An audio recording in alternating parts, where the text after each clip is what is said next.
ഇതാടാ എന്റെ മുഖത്ത് കണ്ണില്ലേ? ചേലക്കാണ്ട് പോട്ടോ. എന്നാലും അവനെന്തിനോ എന്നോട് ചിലക്കാണ്ട് പോകാൻ പറഞ്ഞു.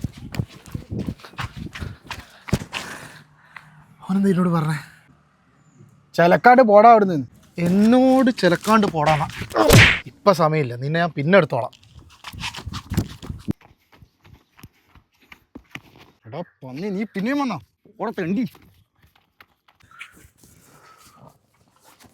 പിന്നെ വരാ. എന്താണോ നിന്റെ അടുത്ത് പറഞ്ഞേ? അവനൊന്നും പറഞ്ഞില്ല അല്ലേ? അങ്ങനെയല്ലല്ലോ, അവന്നിട്ട് വീട്ടിൽ എന്തെല്ലോ പറയുന്നത് ഞാൻ കണ്ടിരുന്നല്ലോ. തെണ്ടി എന്ന് പറഞ്ഞാൽ ചിലപ്പോൾ പിന്നെ അടി മാറ്റി ഒന്നും പറഞ്ഞില്ല. അവനെനിക്കൊരു ഉമ്മാനാ. ഉമ്മയാ? ഇവിടെ പൊട്ട, അവ ക്വാറന്റൈനിൽ ചാടിപ്പോയ രോഗിയാ. ഇതിപ്പോ നീയും ക്വാറന്റൈൻ ഉറപ്പാ. പാടാ. അവനെനിക്ക് ഉമ്മ തന്നില്ല. അവനെന്നെ തെണ്ടിയെന്ന് വിളിച്ചതാ. വൈറസ് രോഗി.